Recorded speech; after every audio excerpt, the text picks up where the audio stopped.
సావిత్రిబాయి పూలే ఏ విధంగా చదువుల దారి చూపించిందో, స్త్రీల జీవితాలలో ఏ విధంగా వెలుగుల రేఖలు ప్రసరింపచేసిందో, ఓ మరూకమా సమాజమా, దేశపు మొదటి పంతులమ్మ సావిత్రిబాయి పూలే త్యాగాలు అంటూ మా చిన్నారులు ఈ స్కిట్ వేస్తున్నారు. Thank you. ఏమే ఏడ్ చేస్తున్నావే? టైం ఎంత అయిందే? ఇప్పుడు వరకు అన్నం వండవా? కుండలు తోముతున్నాను మమ్మ. నువ్వు కూర్చొని బాగా తినడం నేర్చావే? నేను కూడా పనులు చేస్తున్నాను కదా మమ్మ. ఇంటి చాకరీ మొత్తం నేనే. నువ్వు నాకే చెప్పావే?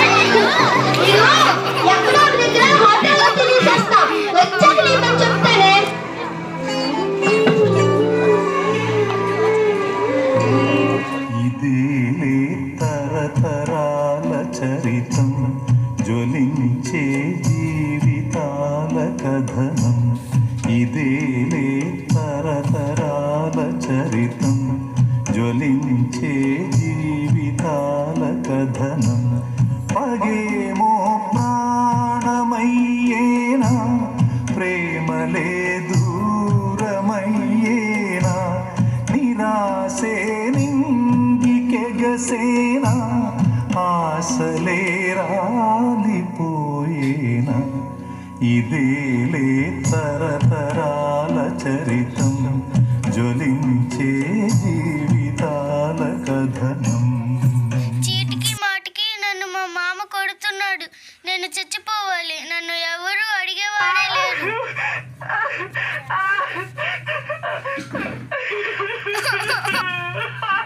ఎందుకు ఏడుస్తున్నావమ్మా? ఎందుకో మా మామ చీటికి మాటికి నన్ను కొడుతూనే ఉన్నాడమ్మా. ఇంతకీ మీరెవరు? నేను సావిత్రిబాయి పూలే. నీ బాధలకు పరిష్కారం చదువు నేర్చుకో. చదువు నాకెవరు నేర్పుతారమ్మా? ఓ, నేను నేర్పుతాంగా. చదువుకుంటే నీ సమస్య నువ్వే తేల్చుకోగలవు. ఇలా కూర్చో. ఆ ఆ ఆ ఆ ఈ ఈ ఈ ఈ. 6 నెలలైంది అమ్మాయి సావిత్రిబాయి పూలే వల్ల చక్కగా విద్య నేర్చుకుని పట్ల అవగాహన పెంచుకొని మంచి చైతన్యవంతురాలైంది. ఇప్పుడు తన భర్త వస్తే ఏం చేస్తుందో చూద్దాం. ఏం చేస్తున్నావు? అనుకో బియ్యం అయిపోయిందమ్మా. బియ్యం అయిపోతే నువ్వు పక్కతో అప్పు తెచ్చుకొని వండలేవా? నాకెవరు ఇస్తారు మామ? నువ్వెప్పుడు ఇంతనే ఏంటే నాకెవరు సమాధానం చెప్తున్నావు? నేను ఇప్పుడు విద్య నేర్చుకున్నాను.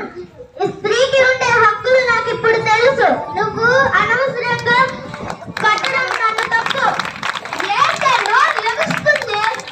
ఇది ఒక ప్రశ్న అడిగాను. సమాధానం చెప్పగలవా? అడిగే. చీపిడి చేతిని కూర్చుంటూ తిన్నది ఎరగక పంటానంటావు బాబో, ముద్దుల బాబో. ఒక్క ప్రశ్నడు కూత చెప్పు తాగ బాబా, నీ ప్రశ్నడు కూత చెప్పు తాగ బాబా. ఓ బాబా.